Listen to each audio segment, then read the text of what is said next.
Alright, what's going on, everybody? Fellow humans and resellers.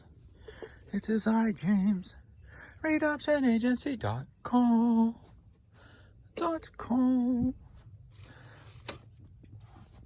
Courtney! Yay! Baby girl. Mr. Vern! Yay! Mr. Vern! What up, kiddos? Alright, you ready for a little rest in the basement? Yes, you are.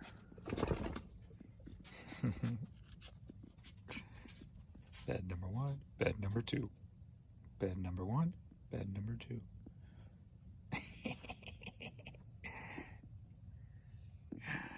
All right. These had sold yesterday at the end of the video. And actually, I wasn't really out of memory. My phone was just saying I was.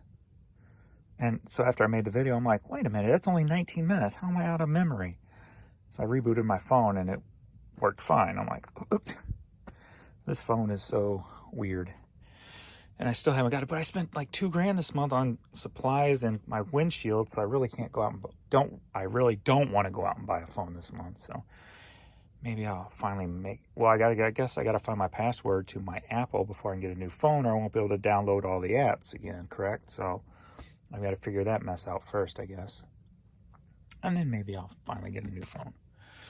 Anyway, what do we got going on today? Very kind of slow sales overnight. It looked like I had at least one every hour, so that wasn't bad. There wasn't no big block of window of nothing. So, but it was just really slow. So I'm not sure if that's just because nobody bought or whatever. But also too, I haven't listed in like 3 days really, because I've been so freaking busy with cleaning and get my car, my eyes, and the house, and cleaning the storage locker. So haven't really got too much listed. So part of that's probably my fault. So today is going to be hardcore listing, as these lights look dull with the new drops in my eyes. And the people asking, if you haven't seen any of my posts, the eye drops are called VUITY or something like that. If you look on my Facebook page, I talk about it there. VUITY, I believe it's spelled. And it's a new eye drop with like old technology. I think the main ingredient, if I remember correctly, said it treated glaucoma, but the mixture is new to help nearsighted problems? I'm not sure. I don't remember if it's nearsighted. I guess it'd be nearsighted, farsighted. Farsighted would be you can't see far, correct? Or whatever. So it basically gets rid of readers, but you have to go to the eye doctor to get a prescription because your eyes have to fall within like certain numbers in order for it to really work for you. So you'd have to talk to your eye doctor for details and stuff like that. It's a little bottle that's supposed to last a month, which I wasted one eye drop today because I totally missed my eye. It went off the side and I'm like, oh. So I'm new at eye drops. I probably used Visine 5 times in my life. So I'm new at eye drops. I'm trying not to waste it. So it's supposed to last a month, and it's $80 a month, and it's not covered by insurance. So if it's worth getting rid of your glasses for about 8 to 10 hours a day, it's worth it, And for me, it's going to be worth it. So that's awesome. Like I can see my computer right now. So I'm happy. Happy. Of course, I bring my glasses down just in case, because I'm still in that skeptical phase where I'm like, is it really going to work again? So, yeah, let's get on this. Since I don't have much, maybe I'll talk about the big topic issue going around about daily refinements and being suspended from eBay. Since everybody, I see a lot. What bothers me is a lot of people have themselves worried because of what other people are saying and or the way he said it. And you don't have to worry. Let's talk about it, shall we? Don't mind me, I haven't did my hair this morning. I just got up, so I haven't fixed it yet. But so here's what I see people complaining, or not complaining, but saying, they're worried about their accounts and stuff. you don't have to worry about it. I'll give you context of what I feel may be the issue with it. Because when I watched this video, and there was just some things that it left a lot of questions. Let's just say it that way. So let's remove him from the equation and just include, we'll just put in any eBay seller, right? For any items. But we'll go with the shoe thing first, and then I'll show you how it relates to other items. When you're selling expensive shoes, whether, they're rare or they're samples, they're one-of-ones, etc., etc. Now, it's not because it's a sample shoe. People sell sample shoes all the time. It's not necessarily about sample shoes. How about that? It's not because, I don't believe it's because Nike said, that's a sample shoe, you can't sell it. I don't think it's that. Here's what I believe it is. And like I said, this is just from my perspective of collecting shoes. I had over 800 shoes at one time. If you go through my YouTube videos, you'll see that I started YouTube with my shoe collection. So when a shoe is a sample or a one-of-one, it's made for basically a player. It's a prototype for a colorway that doesn't exist, family and friends, things like that. Things that were not sold. They're basically write-offs for the company, right? They give them away. That's what usually happens. That's how they end up on the market. The thing is with like one-of-ones, let's just take an example, one-of-one, a $10,000 shoe. We'll just use one shoe for an example. When somebody has a shoe like that, they're going to want to try to get the most money out of it possible, normally. So they're going to go to a shoe consignment shop. The biggest one's Urban Necessities in Las Vegas. Okay. So chances are those one-of-ones, if you want money for them, you're going to take them to a consignment.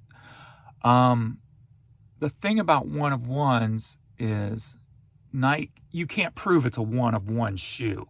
Nike's not going to say, and they probably have no record of that shoe because it was a sample shoe. So like if you have, a Bred 11, they know how many they made of that shoe, how many they sold of that shoe, et cetera, because it's in their system. Samples are just basically write-offs. So they're not going to have, feels like something they're not going to have any documentation, more than likely, that shoe is a one-of-one shoe. But common knowledge outside of that fact, 99% chance that's a one-of-one shoe, right? So say those shoes, those rare shoes, were in a consignment shop in California during the riots and the looting. I know there was at least one consignment shop, if not more, that were looted during that, which would have shoes like that. Here's the things that are just weird to me is if you have somebody offering to sell you these expensive shoes at a rate that you can make money, that's a red flag for me. If somebody came to me and said, hey, I have this $10,000 shoe, you want to buy it? Me as a reseller, I'm going to be like, if I'm offering anything, I'm offering $5,000 to $6,000, right? So I can make my money, pay for any fees that would incur, or however I sell it, etc. But if the seller would sell it for that, that's a red flag. I'm like, why are you selling it to me for $5,000, for $6,000, when you could take it to a consignment shop and their fee's only $1,000 on that $10,000 shoe? At least Urban Necessities, they only charge 10%. So why are you taking that huge loss? That's a red flag.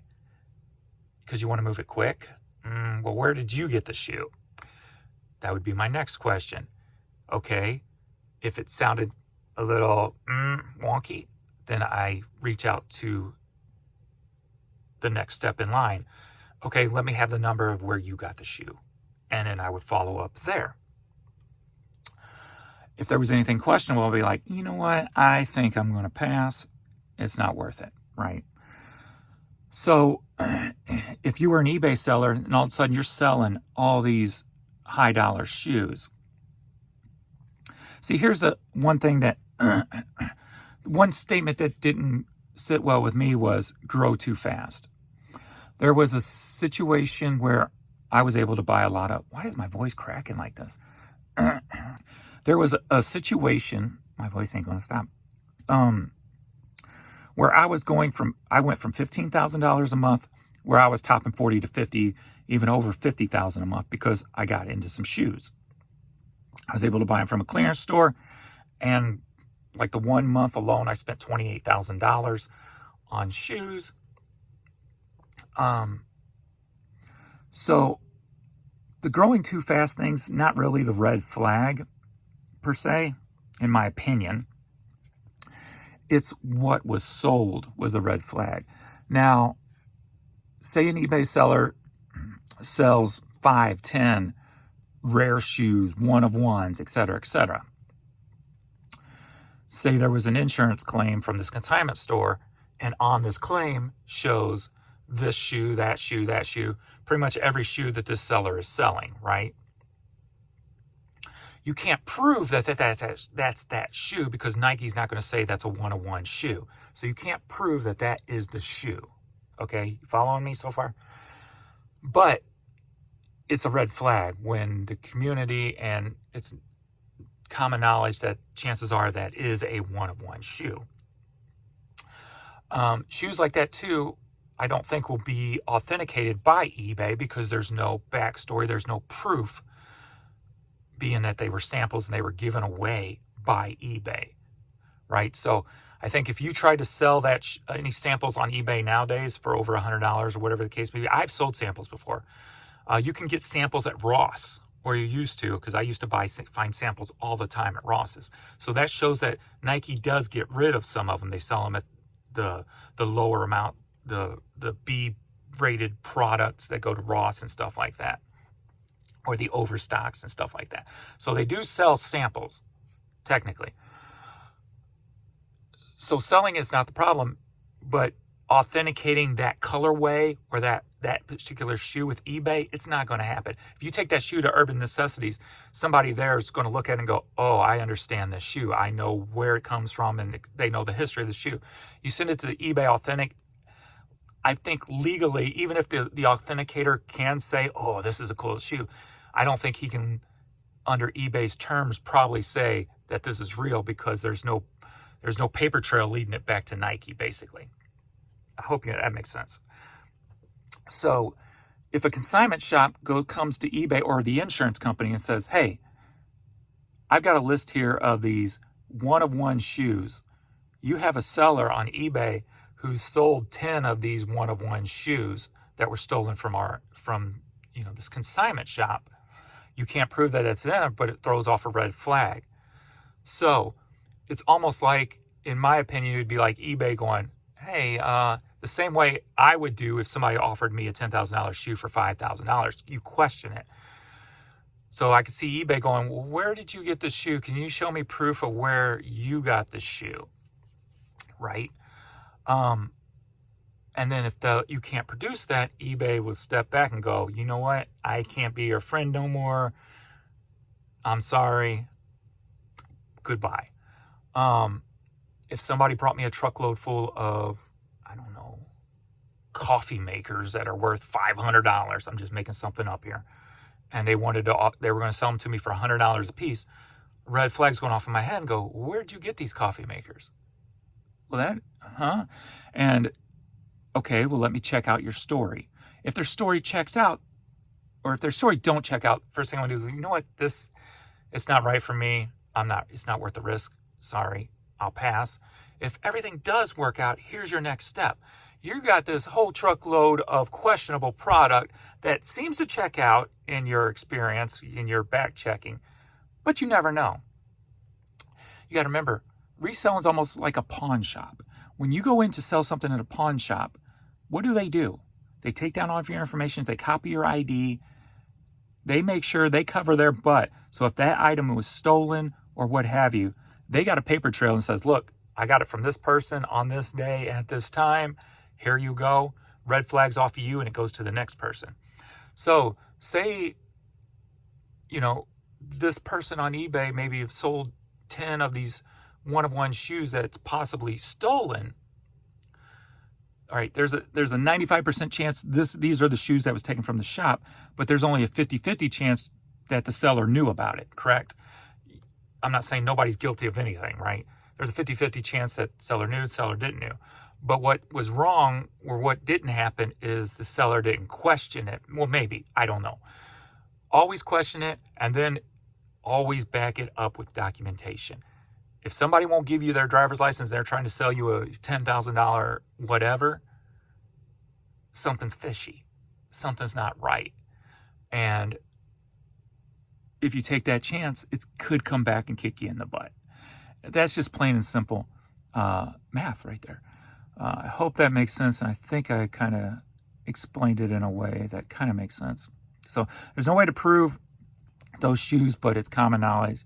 And I'm not saying those shoes that he sold, this could be I could be totally wrong with that situation. I'm just taking from what I saw in the video, what didn't seem right from a shoe collector standpoint, and knowing how maybe some of the sample shoes work.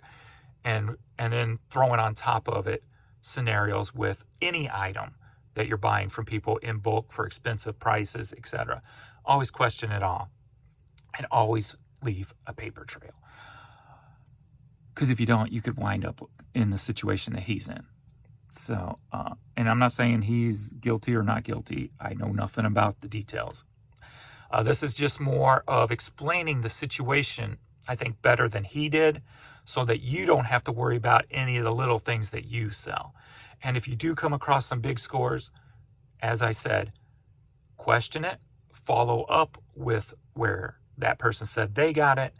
If everything seems to check out and there's nothing fishy about it, if it's legit, they're going to let you copy their license. You're a business. You sell on eBay, you're a business. You're a business.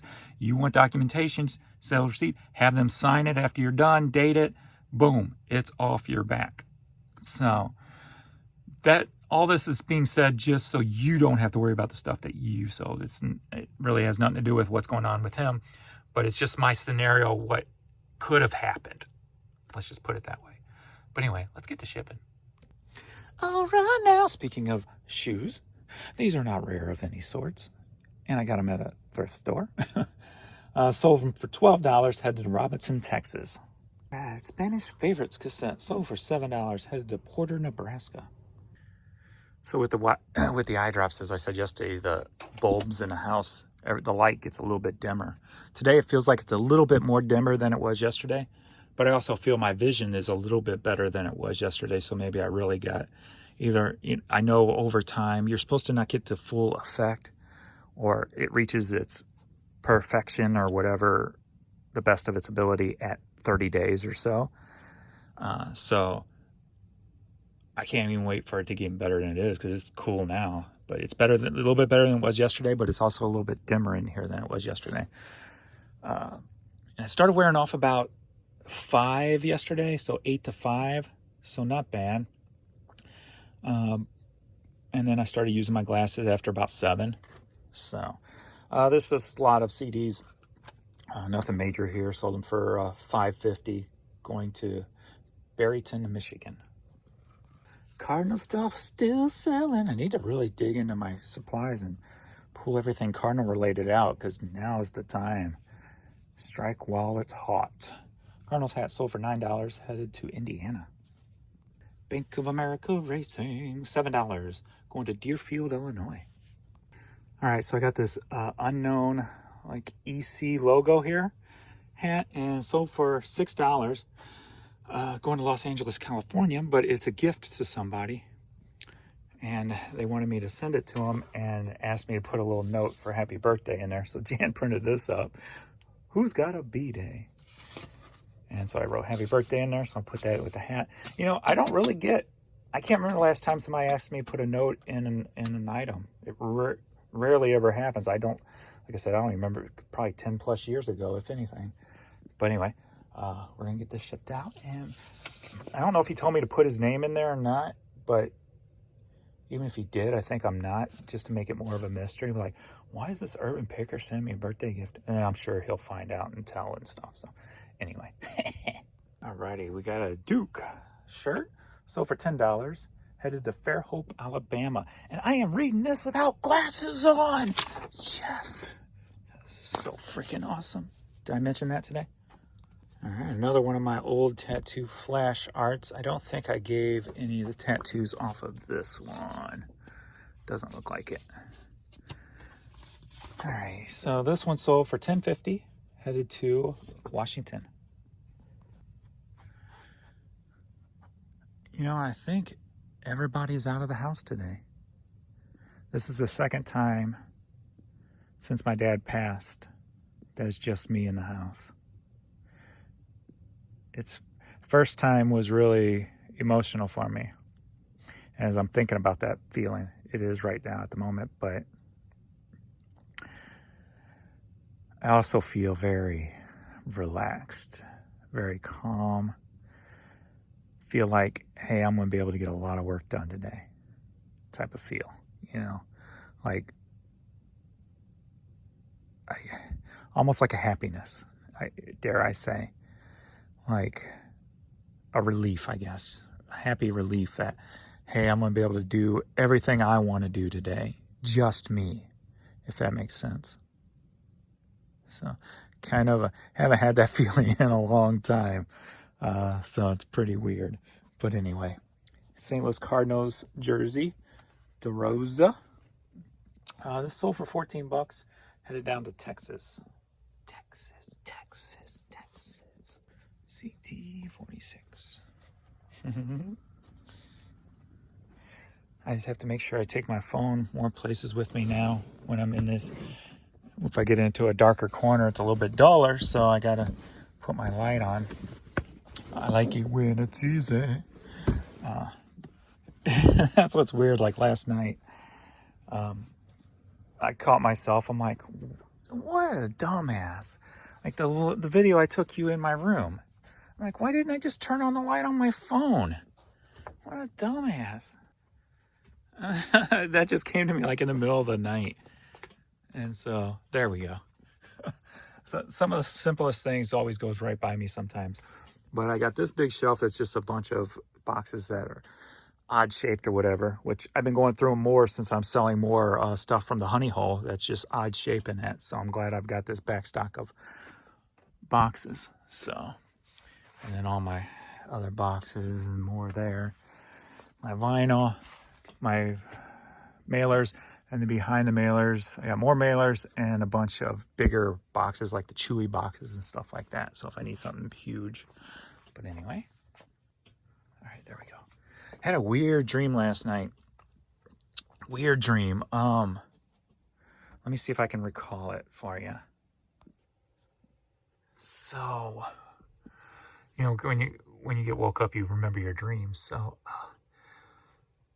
I was working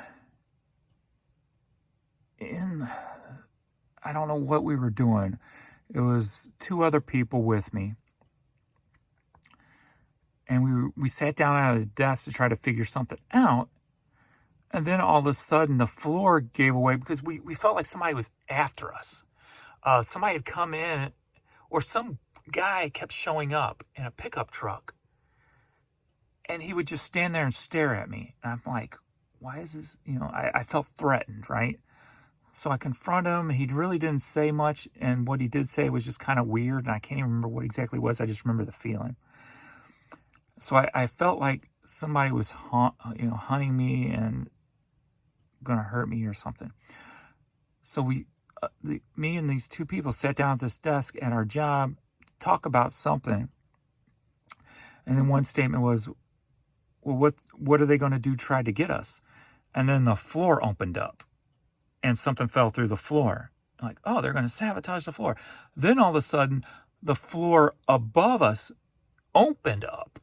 And the whole place where we sat went up like an elevator. And I could see this large building with, like, say, 12 flights of stairs, or 12 stories.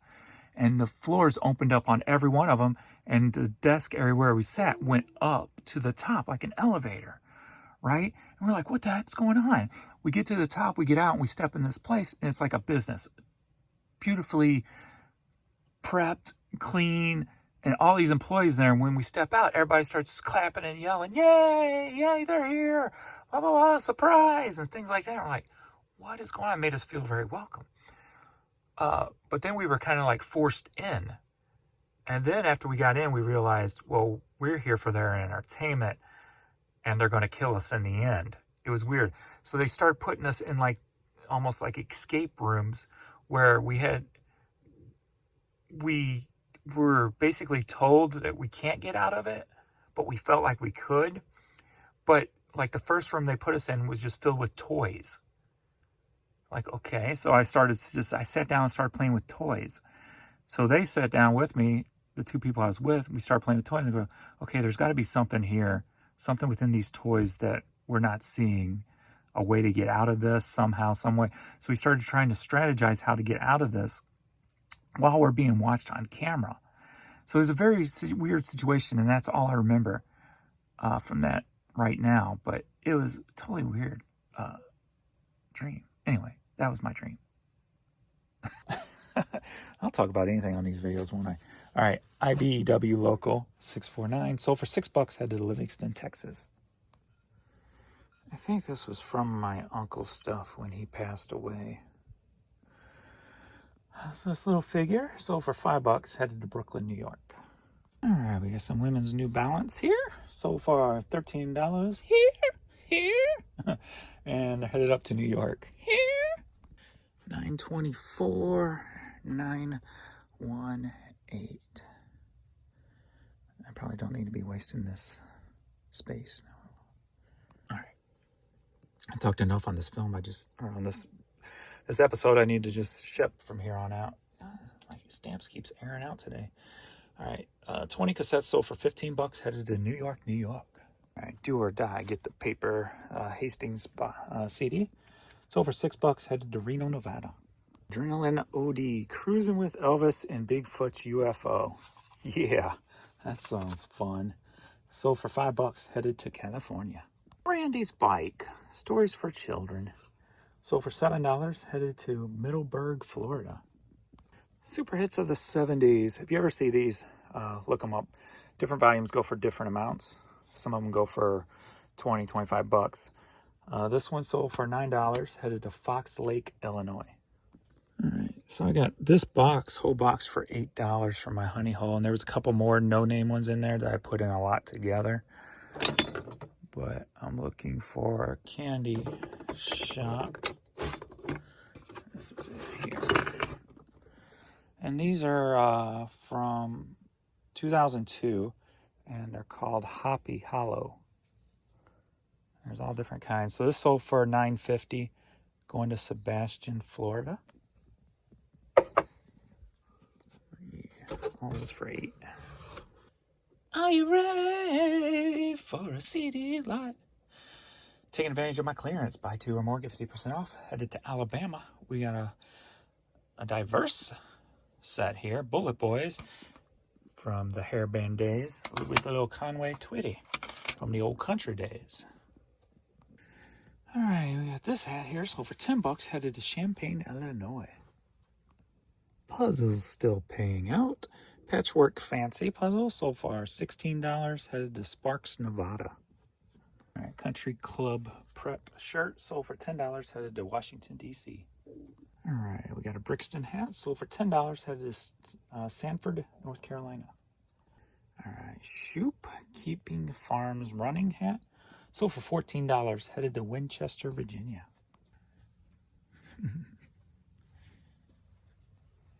I need to get up there. I see the artist, but not the album. Wait, I see the album.